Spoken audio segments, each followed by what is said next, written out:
prof a métti façon élève bu ne ngay taseel xoola prof bi rek di def kuuram ba pare bëgg xam ndax booy comprendre nañu mu poser leen benn question. Peut-il me rappeler l'énoncé de ce théorème?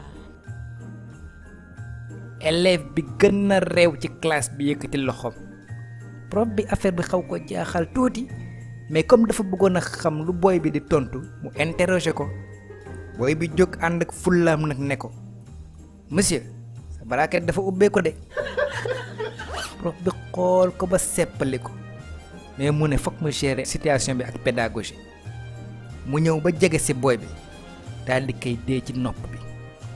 Baaba bu beneen yoonate bul jaar ci digg yax bi da ngay wax rek buntu directeur dafa ubbeeku mu nekk code bi comme ça man dinaa comprendre.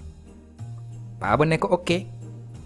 Le lendemain prof bi di expliquer cours bi Baaba commencé di wax ci suuf ak ki mu dendal prof bi gis ko muy bavarder rek mu ne ko Baaba qu'est-ce qu'il y a encore? Baaba jógaat tranquillement ne ko monsieur buntu directeur ubbeeku waat na de tey moom directeur sax mi ngi ci biti di taxawaalu waa ki yebaatewul rek. Jana fay sama yaay. Fecc bu bees wax.